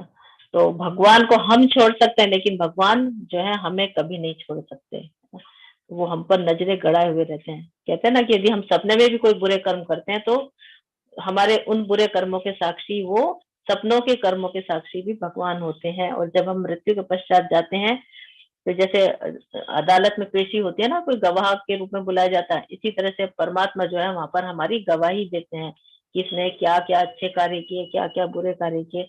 और उस आधार पर धर्मराज के सामने जब हमारी पेशी होती है और फिर हमारा अगला शरीर निर्धारित होता है। तो जो व्यक्ति प्रकृति जीव तथा प्रकृति के गुणों की अंत क्रिया से संबंधित इस विचारधारा को समझ लेता है, उसे मुक्ति की प्राप्ति सुनिश्चित है। उसकी वर्तमान स्थिति चाहे जैसी हो, यहाँ पर उसका पुनर्जन्म नहीं होगा। तो जो व्यक्ति इन सब बातों को समझ लेता है ना, प्रकृति, जीव और प्रकृति के गुण, यानी आत्मा, परमात्मा और प्रकृति के 3 गुण सत्वरजतम, इन सबको जो जान लेता है वो वैकुंठ जाने का अधिकारी हो जाता है ना। ये चीजें इसमें बताई गई हैं। और उसकी उसकी जो मुक्ति है वो निश्चित है, उसका जन्म भी पुनः नहीं होता। तो अब देखिए 3 मोड्स ऑफ वर्शिप। तो पूजा करने के तीन गुणों में रहकर पूजा होती है। पूजा के भी यानी हमारे हर कार्य जो है ना प्रकृति के 3 गुणों पर निर्भर है। कोई भी कार्य हम करेंगे वो 3 गुणों में रहकर करते हैं। हम पूजा करते हैं तो वो भी 3 गुणों में आती है। तो देखिए सतोगुणी पूजा कैसी है। तो सतोगुणी पूजा में जो है शास्त्र में जो विधि विधान बताए गए हैं उसमें हम जब पूजा करते हैं फल की इच्छा नहीं करते हैं तो वो सतोगुणी कहलाती है। रजोगुणी पूजा में क्या होता है, शास्त्रों के अनुसार होती है लेकिन इसमें हमारी इच्छाएं जुड़ जाती हैं रजोगुण में तो सबसे ऊपर देखिए सतोगुण पूजा हो रही है, भक्त लोग पूजा कर रहे हैं, है ना, लेकिन उनकी कोई इच्छाएं नहीं है, कोई कामनाएं नहीं है। तो ये सतोगुणी हो गए। रजोगुण में जो है वो किसी की भी पूजा कर रहे हैं और शास्त्रों के अनुसार कर भी लेते हैं, लेकिन उनमें उनकी इच्छाएं होती हैं, किसी लालच के कारण से भगवान की पूजा करते हैं। अब देखिए वो जरूरी नहीं कि भगवान की पूजा करें, वो किसी मनुष्य अपने लालच के लिए, स्वार्थ के लिए वो किसी इंसान की भी पूजा करने लगते हैं। और जो तमोगुणी होते हैं वो क्या होते हैं, वो शास्त्रों के अनुसार बिल्कुल भी नहीं करते, जो शास्त्रों में बातें बताई गई हैं, है ना।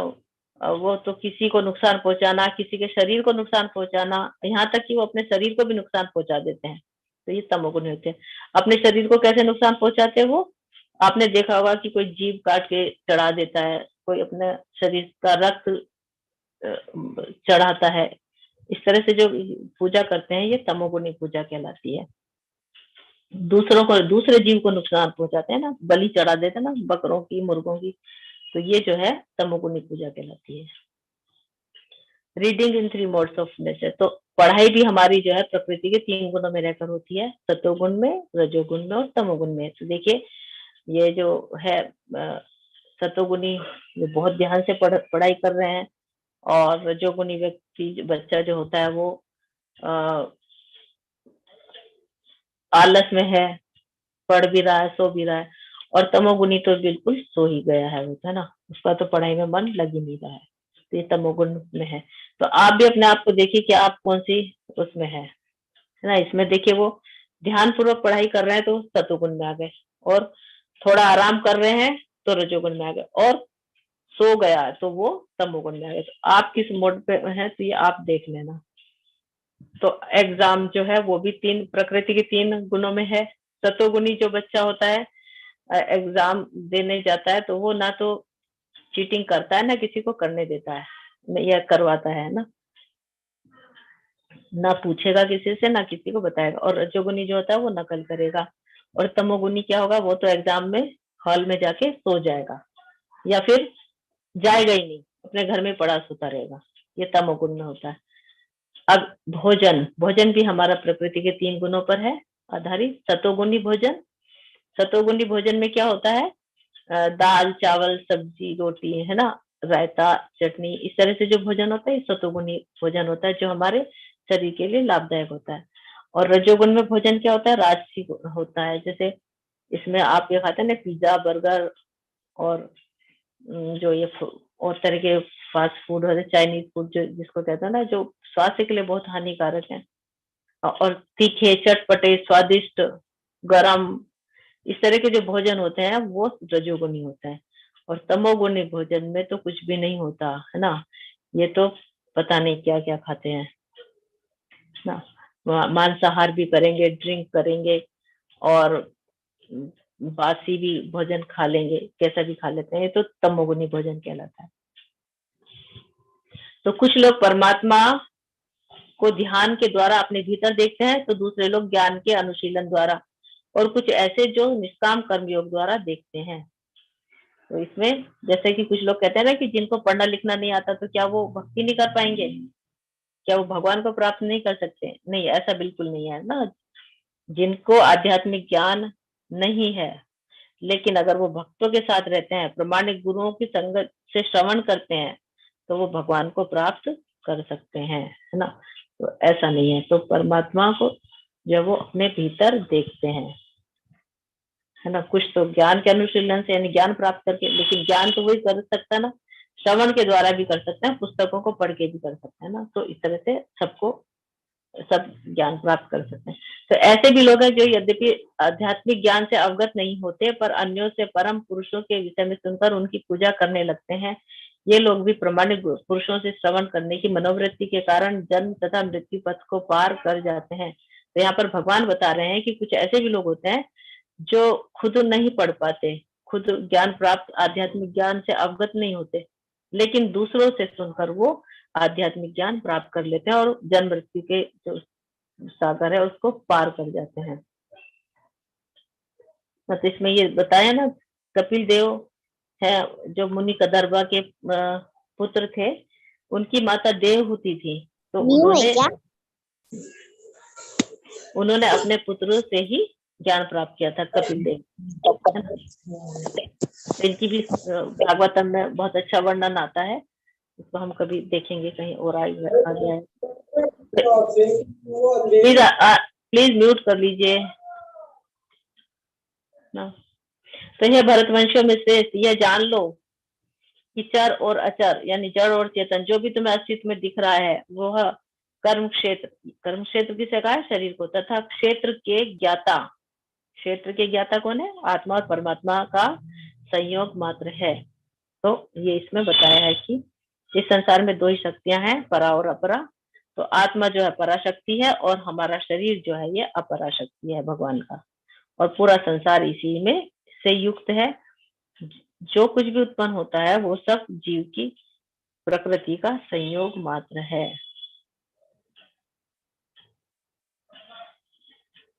ये हम अभी बस ये खत्म समाप्ति की ओर है, फिर हम प्रश्न लेंगे, उसमें आप पूछिएगा जो भी पूछना है।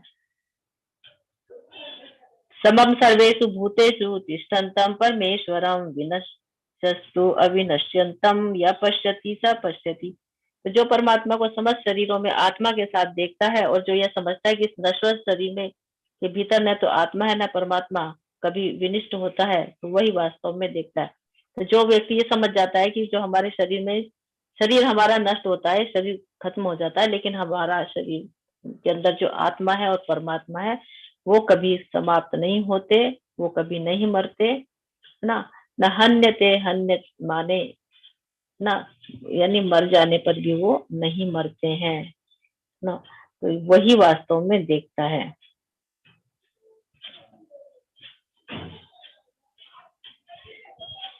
फिर जो व्यक्ति परमात्मा को सर्वत्र तथा प्रत्येक जीव में समान रूप से वर्तमान देखता है, वह अपने मन के द्वारा अपने आप को भ्रष्ट नहीं करता, इस प्रकार वह दिव्य गंतव्य को प्राप्त कर लेता है।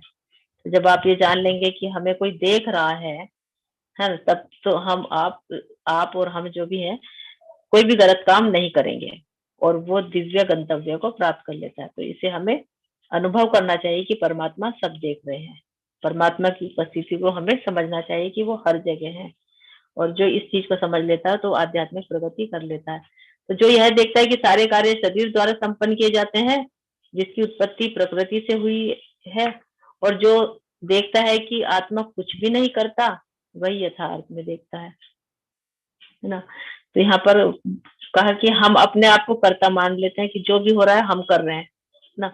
हम प्रकृति के 3 गुणों के वशीभूत होकर काम करते हैं, तो प्रकृति हमें क्या कठपुतली की तरह नचाती रहती है, और हम अपने आप को जब अपने आईने में देखते हैं तो क्या देखते हैं, हम उस आईने में हम अपने आप को देखते हैं, अपना शरीर देखते हैं, अपना रूप देखते हैं ना, जबकि हम वो रूप नहीं है, हम आत्मा है।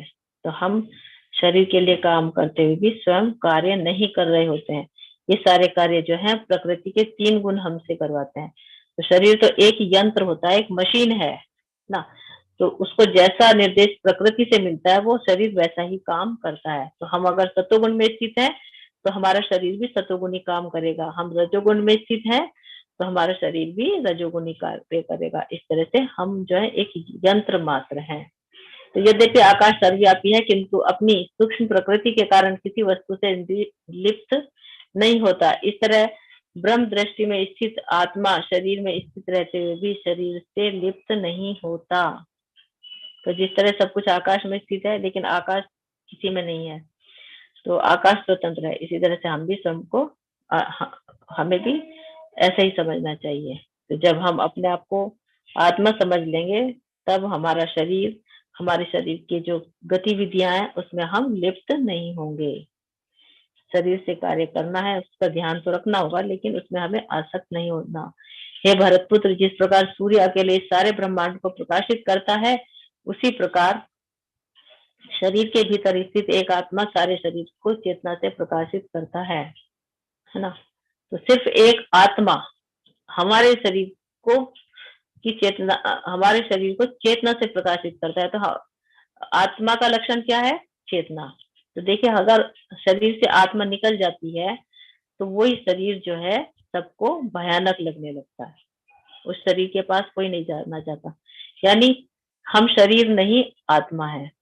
तो कोई भी हमारे शरीर से प्रेम नहीं करता। शरीर से प्रेम करता होता तो वो हमारे मर जाने पर भी उस शरीर से प्रेम करता, लेकिन नहीं, उसको तत्काल वहां से उठा कर ले जाया जाता है ना। तो आत्मा ही हमारे शरीर की चेतना है। और हमें ये चीज समझनी चाहिए कि जब आत्मा निकल जाती है तो सब उस शरीर से दूर भागने लग जाते हैं। तो इस तरह से हमारा आकर्षण जो है आत्मा से नहीं होना चाहिए। हमारा आकर्षण शरीर से नहीं होना चाहिए, आत्मा से होना चाहिए, है ना। जो इस बात को स्वीकार हमें करना है। तो जो लोग ज्ञान के चक्षुओं से शरीर तथा शरीर के ज्ञाता के अंतर को देखते हैं और भव बंधन से मुक्ति की विधि को भी जानते हैं, उन्हें परम लक्ष्य प्राप्त होता है ना।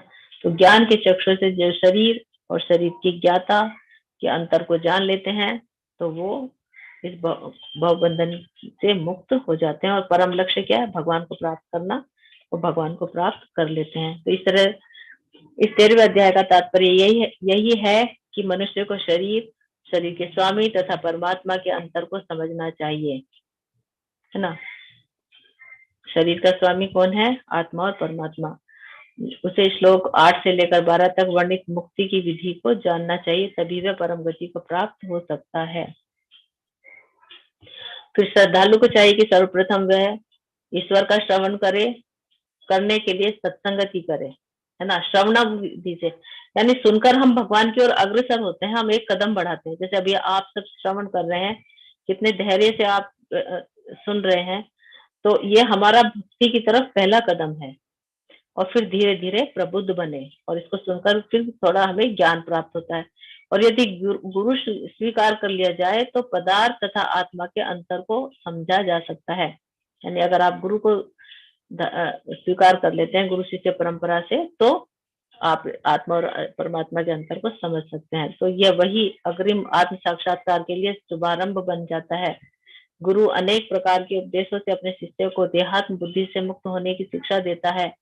उदाहरणार्थ भगवत गीता में श्री कृष्ण अर्जुन को भौतिक बातों से मुक्त होने के लिए शिक्षा देते हैं। तो इसमें जो है ना, प्रभुपाद जी से जब वृंदावन में थे तो एक जादूगर आया वहां पे, तो उसने जो है अपने जादू से बहुत सारी चीजें गायब कर दी थी। और फिर वो प्रभुपाद जी से पूछता है कि आपको मेरा जादू कैसा लगा। तो प्रभुपाद जी कहते हैं, हंसते हंसते हुए कहते हैं कि बहुत अच्छा लगा। लेकिन वो फिर पूछते हैं कि क्या तुम जन्म मृत्यु जरा व्याधि को भी गायब कर सकते हो क्या? तो वो कहता है कि नहीं नहीं, मैं ये नहीं कर सकता। तो तब प्रभुपाद जी कहते हैं कि लेकिन मैं इसे दूर कर सकता हूँ, जन्म मृत्यु जरा व्याधि को। तो इससे हमें बहुत कुछ चीजें सीखने को मिलती हैं। तो वास्तव में गुरु वही है जो हमें जन्म मृत्यु जरा व्याधि से मुक्त कर सके, है ना। कई गुरु चमत्कारी होते हैं, तो हमें उनके झांसे में नहीं आना चाहिए, उनसे हमें सावधान रहना चाहिए। तो मनुष्य यह तो समझ सकता है कि यह शरीर पदार्थ है और इसे 24 तत्वों से विश्लेषित किया जा सकता है। जीवन के लक्षण इन्हीं तत्वों की अंतःक्रिया विकार, किंतु इनसे भी ऊपर आत्मा और परमात्मा है। आत्मा और परमात्मा दो हैं। यह भौतिक जगत आत्मा तथा 24 तत्वों के संयोग से कार्यशील है। तो मनुष्य को चाहिए कि गुरु की सहायता से इस अध्याय को भली भांति समझ ले। हरे कृष्णा। हमारा आज का अध्याय यहीं समाप्त हो रहा है। हमें जो भी कुछ समझना है गुरु के माध्यम से, गुरु की सहायता से, भक्तों के संग में रहकर समझना चाहिए। तो तब हम आध्यात्मिक प्रगति कर पाएंगे। हाँ प्रभु जी, अब पूछिए क्या प्रश्न था कोई?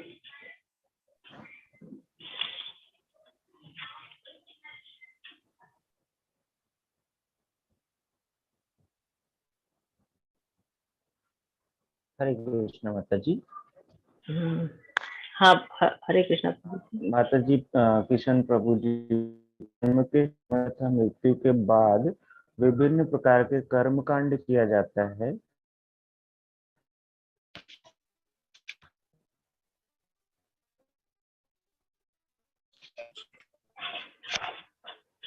आवाज नहीं आ रही जी, आवाज हरे कृष्ण माता जी, अभी आ रही है? हाँ अब आ रही है। हरे कृष्ण। हाँ प्रभु जी। हैं कि आवाज आ रही माता जी? हाँ आ रही है प्रभु जी। जी। जो जो जन्म के समय तथा मृत्यु के बाद विभिन्न प्रकार के कर्म कांड किया जाता है, क्या ये करना जरूरी है? ये करना देखिए, जानता तो कोई भी नहीं है कि क्या होता है इसके बारे में। ये कर्म कांड जो है ये भी हमें भक्ति की तरफ ही ले जाने का माध्यम होते हैं। वेदों में जो कर्म कांड की विधि बताई गई है ना, तो वो हमें इसीलिए बताई थी कि ताकि हम भक्ति की ओर अग्रसर हो सके। इन कर्म कांडों को करके हम भगवान में अपनी भावनाओं को स्थिर कर पाते हैं, है ना। तो इस तरह से जो है, जो कृष्ण भावना भावित व्यक्ति हैं ना, जो हर समय कृष्ण में ही लीन रहते हैं, उनके लिए जरूरी नहीं होता। लेकिन अभी हम किसी भी स्तर पर नहीं पहुंच पाए तो ये करना हमारे लिए एक तरह से ठीक ही रहता है, हमें करना चाहिए। जो हमारे हमारे घर के जो बड़े लोग हमसे करवा रहे हैं वो सब हमें करना चाहिए, क्योंकि इस तरह के कर्मकांड करके हम धीरे धीरे अध्यात्म में प्रगति कर पाते हैं। बुराई इसमें कुछ भी नहीं है। इसमें हमारे पितरों, अर्जुन ने भी तो ये बात कही थी ना कि मैं अगर युद्ध करूंगा तो जो है वर्ण संकर संतान प्राप्त होगी, स्त्रियों का पतन हो जाएगा और हमारे पुरखे गिर जाएंगे, उनको पिंडदान कौन करेगा, इस तरह की बातें कही थी ना। तो ये कर्मकांड की ही सारी बातें थी। तो हमें फिर भगवान श्री कृष्ण ने उसका खंडन कर दिया था कि ये जो कृष्ण भावना भावित व्यक्ति होते हैं उसके लिए जरूरी नहीं होता, लेकिन हमें इनका पालन करना चाहिए जब तक हम भक्ति में आगे नहीं बढ़ पा रहे हैं। उसके बाद जरूरी नहीं होता। हरे कृष्णा। हरे कृष्ण माता जी। माता जी, नंदिनी है कि जैसे पृथ्वी पर जनसंख्या बढ़ रही है और जानवरों की संख्या कम हो रही है, तो क्या इसका अर्थ ये है कि सब अच्छे कर्म कर रहे हैं जो मनुष्य योनि में जन्म मिल रहा है? जानवरों की संख्या कम हो रही है और मनुष्यों की संख्या ज्यादा हो रही है ना, ये प्रश्न था ना जी प्रभु जी। माता जी। जी माता जी। जानवरों को छोड़ नहीं रहे ना प्रभु जी कोई। जानवरों को तो पर्यावरण का कितना अनबैलेंस हो रहा है, संतुलन सब बिगड़ा बिगड़ा हुआ है। प्रकृति कितनी क्रोधित है ना हमसे, क्योंकि आज आपको कौवे भी नहीं दिखेंगे ना, श्राद्ध पक्ष चल रहा है, आप उनको कुछ खिलाना जाए तो कौवे नजर नहीं आते। तो प्रकृति पूरी डिस्टर्ब हो चुकी है। तो ऐसा नहीं है कि पुण्य कर्म बढ़ रहे हैं, हमने प्रकृति के साथ बहुत छेड़छाड़ की है, इस कारण से ये असंतुलित हो गई है और इसका खामियाजा हम सबको भुगतना पड़ रहा है और अधिक भुगतना पड़ेगा।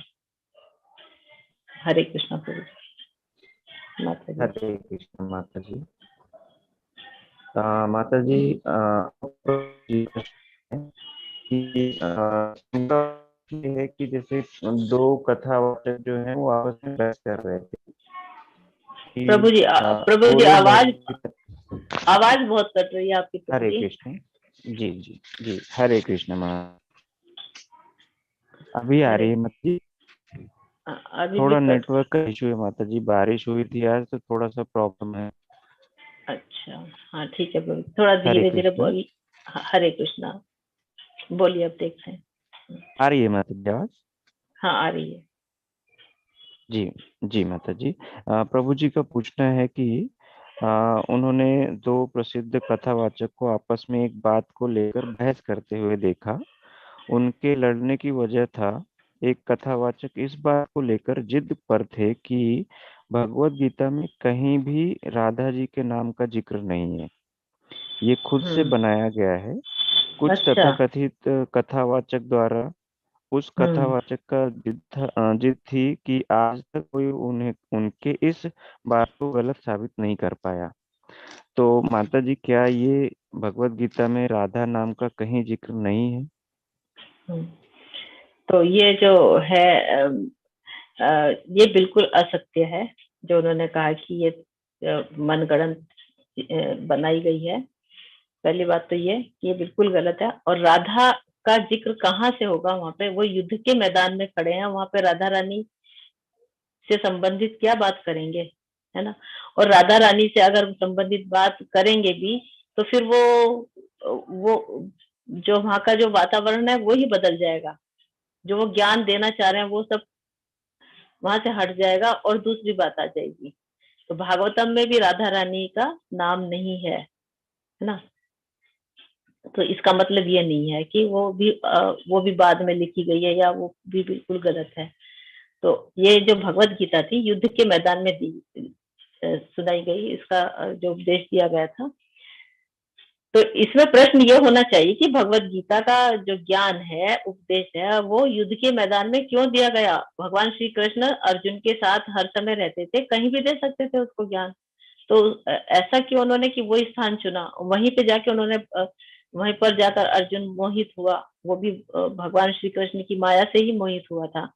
तो ये प्रश्न समझ में आता है ना?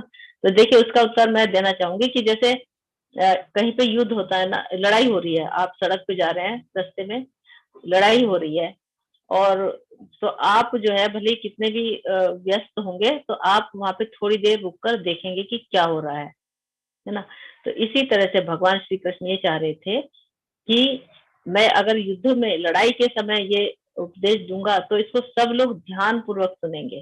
तो सभी देवी देवताओं ने, सुर असुर, सब गंधर्वों ने, सब ने, जितने भी सृष्टि में सब थे ना, सभी ने इस भगवत गीता के उपदेश को सुना था उस समय। और ये कौन से तथाकथित ब्राह्मण है जो ऐसा कह रहे हैं कि ये हुआ ही नहीं वहां पर? तो ऐसे लोगों के चक्कर में हमें नहीं पड़ना चाहिए प्रभु जी, बिल्कुल गलत है।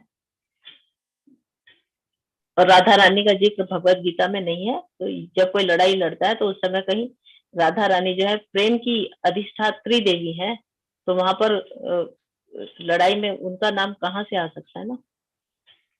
तो हरे कृष्णा। हरे कृष्ण माता जी। माता जी, प्रभु जी पूछ रहे हैं कि ब्रह्म गणना और पृथ्वी की गणना में फर्क क्या है? ब्रह्म गणना, प्रभु जी और फिर आवाज। पृथ्वी की गणना में बहुत अंतर है, हाँ। अच्छा, ब्रह्म की गणना और पृथ्वी की गणना में बहुत अंतर है ना?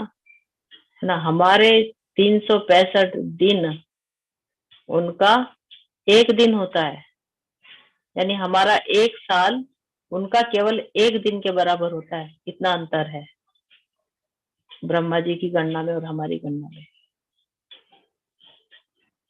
और हमारे 365 साल, दिन की बात नहीं करें, 365 साल यानी वर्ष, उनका केवल एक वर्ष होता है। तो ये हमने पढ़ा था कौन से चौथे अध्याय में, हाँ चौथे में पढ़ा था, तो उस समय इसका विस्तृत वर्णन आया था। हाँ ठीक है प्रभु जी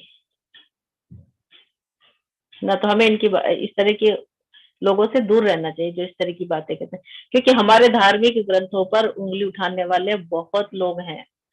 नहीं हमें सिखाया जाता हमारे तो और हम भी जो है ना इन सबसे विमुख हो चुके हैं।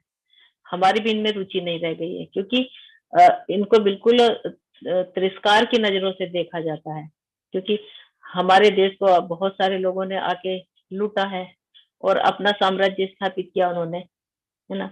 तो वो यही चाहते थे, उन्होंने सबने अपने अपने धर्म के उत्थान के लिए सब कार्य किए, और हिंदू धर्म को वहां पर, और हिंदू की बात नहीं हो रही, ये तो सनातन धर्म है।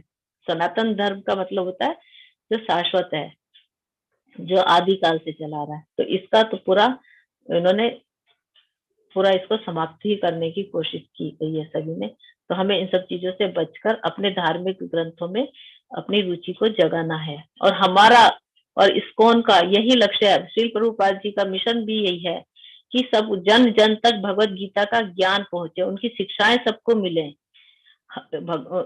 किसी का भी उद्देश्य ये नहीं है कि आप साधु बन जाएं, है ना, बाबा बन जाए, ऐसा किसी का भी उद्देश्य नहीं है। बस भगवत गीता के ज्ञान का प्रचार और प्रसार करना है। और आप सबसे भी विनती है कि आप जो है इसको पढ़ के, सुन के, समझ के, आपको जितना भी समझ में आया है तो उसको सुनकर आप चुप ना बैठे, आप अपने आसपास इसका प्रचार करें। और उनको इसमें जोड़ने के लिए प्रेरित करें कि आप भी 18 दिन का कोर्स करिए। अभी फिर से 18 दिन का कोर्स होने वाला है, तो उसमें रजिस्ट्रेशन करें और वो भी इस ज्ञान से लाभान्वित हो। तो ये हमारा प्रयास होना चाहिए ना। और देखिए, अभी आपको कुछ बातें समझ में नहीं आई होंगी, हो सकता है, लेकिन जब आप सेकंड लेवल में जाएंगे, उसका और अच्छे से जब अध्ययन किया जाएगा, तो और बहुत अच्छे ढंग से आप उसको समझ पाएंगे। तो यहाँ तो हमारे पास समय की बाध्यता है कि 1 घंटे में हमें कंप्लीट करना, तो भी थोड़ा अधिक हो ही जाता है, लेकिन वहां पर आपके लिए ऐसा नहीं होगा। तो बहुत अच्छे ढंग से आप और अच्छे ढंग से समझ पाएंगे। हरे कृष्ण। हरे कृष्णा। प्रश्न है कि जैसे अभी प्रभु जी ने पूछा कि जो प्रश्न है कि दो कथावाचक के बीच में ये बहस हुई थी, तो एक कथावाचक थे, उन्होंने बोला था कि भगवत गीता जो कथा है या जो ऐसे कथा करते हैं, तो वो सिर्फ ब्राह्मण ही कर सकते हैं, ऐसा उन्होंने बोला था। तो क्या ये यही सही है माता जी? बिल्कुल गलत है, बिल्कुल गलत है। ब्राह्मण कौन होता है? ब्राह्मण की पहले परिभाषा हमें मालूम होनी चाहिए ना। ब्राह्मण कोई भी हो सकता है ना। जाति, भगवान ने जो ना गुण कर्म विभाग से, गुण और कर्मों के आधार पर 4 विभागों की रचना की थी। हमारे अंदर जो गुण है, उसके आधार पे हमारी जाति का निर्धारण होता है। तो जो अध्ययन करता है, अध्यापन करता है, वेदों का अध्ययन कर रहा है, पढ़ा रहा है, वो ब्राह्मण है। तो कोई भी हो सकता है ना, जिसने जिसने समझ लिया है किसी चीज को और वो दूसरों को समझा रहा है, पढ़ा रहा है, तो वही ब्राह्मण है। तो जितने भी शिक्षक वर्ग हैं, वो सभी ब्राह्मण कैटेगरी में आते हैं, है ना। हालांकि वो वेतन लेते हैं, तो इस कारण से वो शूद्र में भी शूद्र के उसमें भी आते हैं। शूद्र का काम क्या होता है कि किसी कार्य के बदले पैसा लेना, है ना, वेतन लेना, तो वो शूद्र कहलाते हैं। लेकिन जो पहले जो होते थे ब्राह्मण, वो जो है शिक्षा दिया करते थे अपने आश्रमों में, लेकिन उनसे कुछ फीस नहीं लेते थे, तो वो ब्राह्मण हुआ करते थे। तो आज के युग में ऐसा नहीं है, लेकिन फिर भी जो पढ़ा रहा है और पढ़ रहा है, खुद वेदों का अध्ययन कर रहा है, समझ रहा है, भगवान को समझना चाहता है, वो ब्राह्मण है ना। और जो ब्राह्मण जाति में जन्म तो ले लिया, लेकिन उसमें एक भी लक्षण ब्राह्मणों के जैसे नहीं होते। वो खूब मौज मस्ती करता है, इधर उधर घूमता है ना, शराब पी रहा है, मांसाहार भी करते हैं, तो क्या वो उसको हम ब्राह्मण मानेंगे? बिल्कुल भी वो ब्राह्मण नहीं हो सकता ना। तो ब्राह्मण के गुण होना चाहिए। उसको हम ब्राह्मण बंधु कह सकते हैं। जो ब्राह्मण बंधु कहलाते हैं, वो द्विज बंधु हो जाता है, लेकिन वो ब्राह्मण नहीं कहलाएंगे। तो ऐसा बिल्कुल भी नहीं कि कोई भी भगवत गीता का ज्ञान या अन्य किसी भी शास्त्रों का ज्ञान कोई ब्राह्मण के मुख से ही सुना जाए।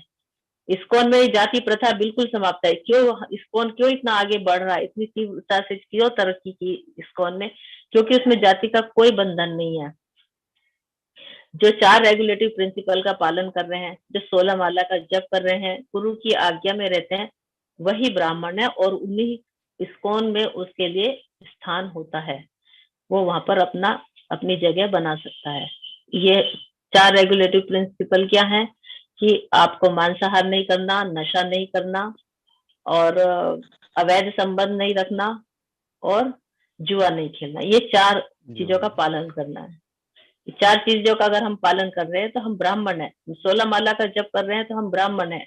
और श्री प्रभुपाद जी ने सभी को शरण दी है अपने उसमें। शरण से मतलब ऐसा नहीं कि वो अपना घर बार छोड़ के वहां बैठे हैं, यानी सब उसमें शामिल हो गए, सब जुड़ गए हैं। हरे कृष्णा। जी माता जी। हो गए प्रभु जी? जी माता जी, प्रश्न हो गए। वाञ्छाकल्पतरुभ्यश्च कृपा सिन्धुभ्य एव च पतितानां पावनेभ्यो वैष्णवेभ्यो नमो नमः।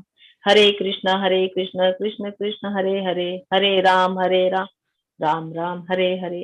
हरे कृष्ण। आप सभी को बहुत बहुत धन्यवाद। हरे कृष्णा सूरज प्रभु जी।